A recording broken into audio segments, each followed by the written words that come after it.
Brought to you by V-Guard, co-powered by Sensodyne and Vimal. ಬಾಯಲ್ಲಿ ಹೇಳಿ ಕೇಸರಿ. Associate sponsor UltraTech cement. ರಾಜ್ಯದಲ್ಲಿ ಬಹಳಷ್ಟು ಚರ್ಚೆಗಳು ನಡೀತಾ ಇದೆ ಸರ್ಕಾರದ ವಿಚಾರವಾಗಿ ಮತ್ತು ಪೆಂಡ್ರೆ ವಿಚಾರವಾಗಿ ಬಹಳಷ್ಟು ಚರ್ಚೆಗಳು ನಡೀತಾ ಇದೆ. ಆದರೆ ಈ ಚುನಾವಣೆ ಹಿಂದೆ, ಲೋಕಸಭಾ ಚುನಾವಣೆ ಹಿಂದೆ ಪ್ರಚಾರ ಸಮಯದಲ್ಲಿ ರಾಜ್ಯದ ಬಿಜೆಪಿ ಮುಖಂಡರುಗಳು ಯಡಿಯೂರಪ್ಪನವರು ಈ ರಾಜ್ಯದಲ್ಲಿ 28 ಸೀಟ್ಗಳನ್ನು ನಾವೇ ತೆಗೆದುಕೊಳ್ತೀವಿ, ಕಾಂಗ್ರೆಸ್ಗೆ ಒಂದೂ ಬರೋದಲ್ಲ ಅಂತ ಹೇಳಿದ್ದ ಮಾತನ್ನು ಕೇಳಿದ್ವಿ. ಯಡಿಯೂರಪ್ಪನವರು 3 ಸರಿ ಮುಖ್ಯಮಂತ್ರಿ ಆದರೂ ಸಹ ಅವ್ರು 110 ಮೇಲೆ ಯಾವತ್ತೂ ಹೋಗಿರಲಿಲ್ಲ. ಅವರು ಯಾವಾಗಲೂ 140 ಇದು ತಗೊಳ್ಳೋಣ. ಇದು ಇನ್ವರ್ಟರ್ ಎಸಿ. ನೀವು ಗ್ಯಾಮ್ಲರ್ ಅಲ್ವಾ? ಗ್ಯಾಮ್ಲರ್ ಜೂಜಾಡ್ತಿರಲ್ವಾ? ನೀವು ಜೂಜಾಡ್ತೀರಾ? ಇಲ್ಲ, ಯಾರು ಏನು ಹೇಳಿದ್ರು ಅಂತ ನೀನು ಎಷ್ಟು ಕಾಸ್ಟ್ಲಿ ಹಾಗೂ ಡೆಲಿಕೇಟ್ ಎಸಿ ತಗೊಂಡು ಸ್ಟೆಬಿಲೈಸರ್ ತಗೊಳ್ಳಿಲ್ಲ ಅಂದ್ರೆ ಇದು ಜೂಜಾಟ ತಾನೇ. ಒಂದೇ ಫ್ಲಕ್ಚುಯೇಷನ್ ಗೆ ನಿಮ್ಮ ಇನ್ವರ್ಟರ್ ಎಸಿಯ ಪಾರ್ಟ್ಸ್ ಡ್ಯಾಮೇಜ್ ಆಗಬಹುದು. ಅದನ್ನು V-Guard ಉಪಯೋಗಿಸಿ ಸುರಕ್ಷಿತವಾಗಿರಿಸಿ. V-Guard, India's #1 stabilizer. 140 ಮಿಷನ್ ಅಂತ ಹೇಳಿದವರು 110 ಮೇಲೆ ಯಾವತ್ತೂ ಅವ್ರು ಹೋಗಿರಲಿಲ್ಲ, ಯಾವಾಗಲೂ ಹೋಗಿಲ್ಲ.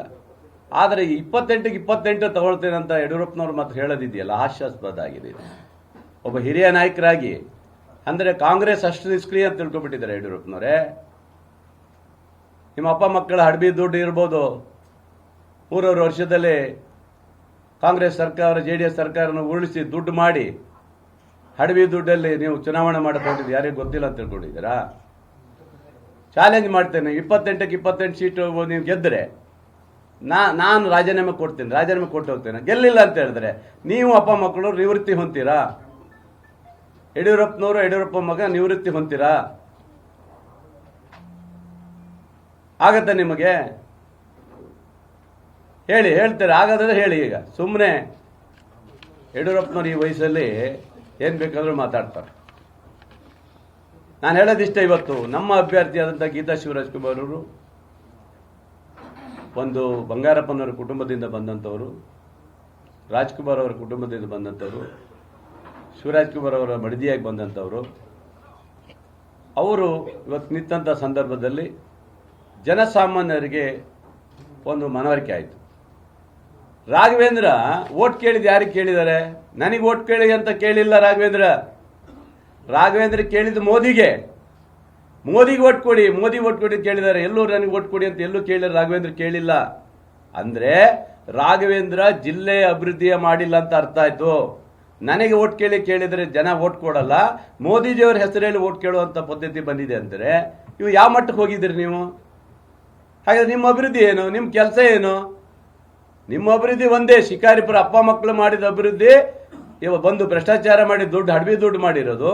ಎರಡನೇದು, ಇಡೀ ಶಿಕಾರಿಪುರ ಮಾತ್ರ ಅಭಿವೃದ್ಧಿ ಮಾಡಿದ್ದೀರಿ. ನೀವು ಯಾವ ಮುಖ್ಯಮಂತ್ರಿ ಆದರೂ ಶಿಕಾರಿಪುರವನ್ನೇ ನೋಡಿದ್ದೀರಿ ಬಿಟ್ರೆ ಬೇರೆ ತಾಲೂಕು ನೀವು ಯಾವತ್ತೂ ನೋಡಿಲ್ಲ. ನೀವು ಒಂದು ವಿಮಾನ ನಿಲ್ದಾಣ ಒಂದು ಹೇಳ್ತೀರಿ, ವಿಮಾನ ನಿಲ್ದಾಣ ಮಾಡಿದ್ದು ಒಂದು ಹೇಳ್ತೀರಿ, ಅಷ್ಟು ಬಿಟ್ಟರೆ ಬೇರೆ ಏನು ಹೇಳ್ತೀರಿ ನೀವು? ವಿಮಾನ ನಿಲ್ದಾಣ ಸಾರ್ವಜನಿಕ ಇದರಲ್ಲಿ ಬೇಕು ಬಿಡಿ, ಇಲ್ಲ ಅಂತಲ್ಲ. ಆದರೆ ಒಂದು ವಿಮಾನ ನಿಲ್ದಾಣ ನಾವು ಮಾಡ್ತಾ ಇರಲಿಲ್ವಾ? ನನ್ನ ಸರ್ಕಾರ ಇದ್ರೆ ಈ ವರ್ಷ ಅವ್ರು ಮಾಡಿರಲಿಲ್ಲ ಅಂದರೆ ಈ ಸರಿ ನಾವು ಮಾಡ್ತಿದ್ದೀವಿ. ಆ ತಾಕತ್ತು ದಮ್ಮು ನಮಗಿತ್ತು. ನೀವೇನು ಮಾಡಿದ್ರಪ್ಪ ಮಕ್ಕಳು? ಹಂಗಾದ್ರೆ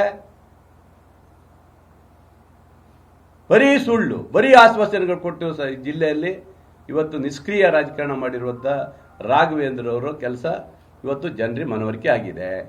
ಎಲ್ಲೂ ಕೇಳಿಲ್ಲ, ನಾನು ರಾಘವೇಂದ್ರ ನನಗೆ ಓಟ್ ಕೊಡಿ ಕೇಳಿಲ್ಲ, BJP ಓಟ್ ಕೊಡಿ ಅಂತ ಕೇಳಿಲ್ಲ, ಓನ್ಲಿ ಮೋದಿ ಹೆಸರು ಹೇಳ್ಕೊಂಡು ಹೋಗಿದ್ದ.